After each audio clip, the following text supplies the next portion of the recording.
ശേഷം നമുക്കൊന്ന് mutton kurma റെഡിയാക്കിയാലോ. Mutton കുറുമയ്ക്ക് ഞാൻ വെളിച്ചെണ്ണ പറഞ്ഞത് എനിക്ക് ഗ്രാമ്പൂ, ഏലക്കായി, പിന്നെ സവാള, 2 പച്ചമുളക്, 3 പച്ചമുളക്, ഈ പേസ്റ്റ് കുറച്ച് ഉപ്പിട്ട് ഇതാ കേട്ടോ. പേസ്റ്റ് ഇട്ടതാണെങ്കിൽ കുറച്ച് ഉപ്പിട്ട് ഇളക്കുകയാണ്. ഇത് ഞാൻ ഇതായിട്ട് പറഞ്ഞു തരാം ബാക്കിയിൽ കേട്ടോ.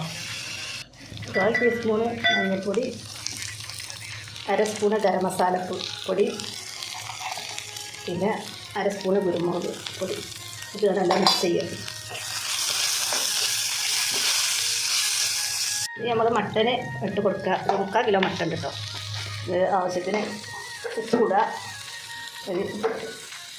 ആവശ്യത്തിന് ഉപ്പും പിന്നെ മല്ലി അത് നല്ല ഇളക്കി യോജിപ്പിക്കുക.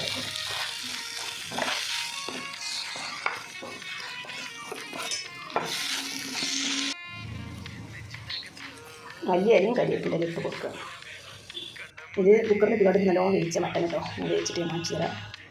തേങ്ങയും അണ്ടിയും കൂടി കൂടിയാണ് നമ്മൾ അരക്കാൻ പോകുന്നത്. ഇത് അരച്ച് പാലിട്ടിട്ട് എനിക്ക് ഒഴിക്കാനുള്ളതാണ്. ഞാൻ ഒഴിക്കുമ്പോൾ കാണിച്ചു തരാം കേട്ടോ. 2ാം പാല് പറഞ്ഞു കൊടുക്കുക. 2ാം പാല്,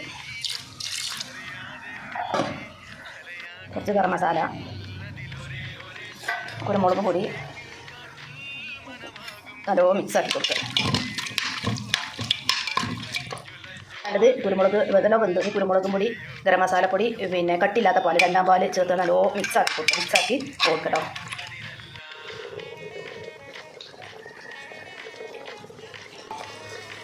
മല്ലിയില് ഞാൻ തീർത്തിട്ടുണ്ട് കേട്ടോ. ആഡ് ചെയ്തു. അതാണ് നമ്മൾ ആടുമ്പോൾ ഞാനൊരു എനിക്ക് മാറ്റി നിങ്ങൾക്ക് കാണാൻ സൗകര്യത്തിന്. ഇനി നമുക്ക് ഇതിക്ക് 1ാം പാല് ചേർക്കണം കേട്ടോ. 1ാം പാൽ അത് കട്ടിയില്ല പോലെ. ഇത് ചേർത്താൽ നമുക്ക് വല്ലാതെ അളക്കി കൊടുക്കണ്ട. കുറഞ്ഞ തീയിലേ പാടുള്ളൂ. അതുകൊണ്ട് ചേർക്കാം 1ാം പാല്.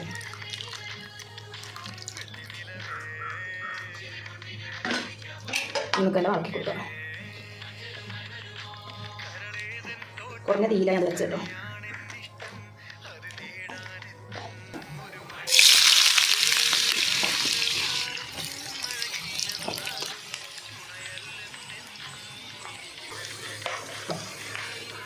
നമ്മൾ എന്താ മല്ലിയില ഇട്ടതാണ്. പൊടിയില വേണ്ട, മല്ലിയില. അത് ഞങ്ങൾക്ക് കാണിച്ചു തരാണ്. ശ്രദ്ധ വിട്ടത് കേട്ടോ. അപ്പോൾ പിന്നെ 2 ഇങ്ങനെ വെക്കുകയാണ്. ഇതാണ് നമ്മളെ കുറുമ കേട്ടോ. മട്ടൻ കുറുമ. നിങ്ങളൊന്ന് ഉണ്ടാക്കി ടേസ്റ്റ് നോക്കി പിന്നെ ഇഷ്ടപ്പെട്ടാൽ ലൈക്ക് ചെയ്യ്, കമൻറ്റ് ചെയ്യ്. എന്ത് കമൻറ്റ് ഉണ്ടെങ്കിൽ പറയണം. നിങ്ങൾ എങ്ങനെ ഉണ്ടാക്കുന്ന വെച്ചാൽ പറയണം. ഓക്കെ, ഞങ്ങൾ ചാനൽ വരുന്നത് കാരണം.